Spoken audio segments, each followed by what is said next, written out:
नमस्कार विद्यार्थी मित्रांनो, मी रुपेश मनीषा पांडुरंग धुमाळ. जसे रोजच्या भागांमध्ये सामान्य ज्ञान आणि चालू घडामोडी याचा भाग आपण बघत असतो, तो भाग आपण आजही बघणार आहोत. तत्पूर्वी आज ध्येयपूर्ती अकॅडमीवर तुमचं स्वागत करायचं राहिलं. तर ध्येयपूर्ती अकॅडमी तर्फे जे काही चॅनल ओपन करण्यात आलं आहे त्याच्यावर तुमच्या अत्यंत फायद्यासाठी येणाऱ्या एक्झामसाठी महत्त्वाचे मुद्दे मी दररोज घेऊन येत असतो.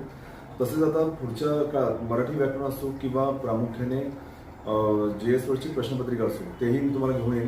पण तोपर्यंत आपण हे मुद्दे सर्वात महत्त्वाचे जे करंट अफेअर्स प्लस सामान्य म्हणजेच काही JS मधलेच मुद्दे मी घेऊन येत असतो, तर त्याच्यावर सुद्धा तुम्ही अभ्यास करत राहा आणि ते अभ्यास करता करता ते मुद्दे तुम्हाला काय करायचे, नोट डाऊन करायचे. बघूया चला आजचे ठळक मुद्दे कोणकोणते आहेत.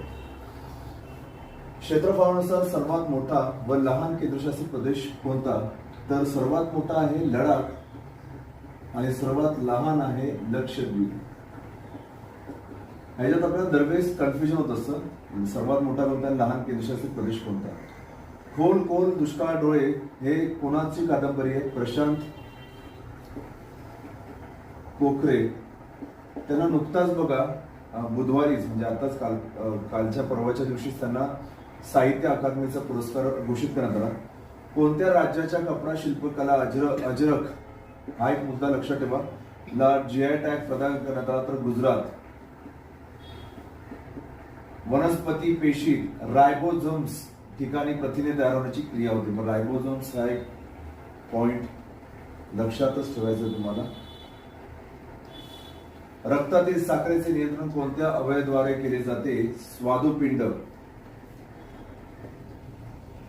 पंतप्रधान नरेंद्र मोदी यांनी आजपर्यंत किती देशांनी त्यांना त्यांच्या सर्वोच्च नागरी सन्मानाने सन्मान केले?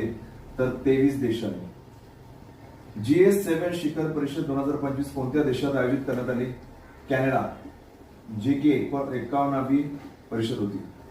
महाराष्ट्र शासनातर्फे शुद्ध देशी गोवंश जतन आणि संवर्धन दिन केव्हा साजरा करणार आहे? तर 22 जुलै.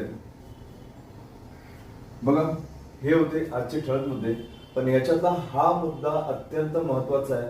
कादंबरी प्रशांत कोखरेंची ज्यांना युवा किंवा साहित्य अकादमी पुरस्कार देण्यात आला ती कोणती, असाही प्रश्न विचारला जाईल. किंवा खोल खोल दुष्काळ डोळे ही कादंबरी कोणाची आहे, हा असा प्रश्न विचारला जाईल. तसेच अजरक हा एक अत्यंत महत्वाचा पॉइंट आहे. तसेच नागरी पुरस्कारांनी सन्मानित करण्यात आले नरेंद्र मोदी यांना किती वेळा पुरस्कार देण्यात आला, तसेच म्हणजे किती देशांना देण्यात आला, तसेच G7 ची परिषद कोणत्या ठिकाणी होणार आहे. आणि हा एक बघा, महाराष्ट्र शासनामध्ये घेण्यात येणाऱ्या एक्झाम मध्ये हा प्रामुख्याने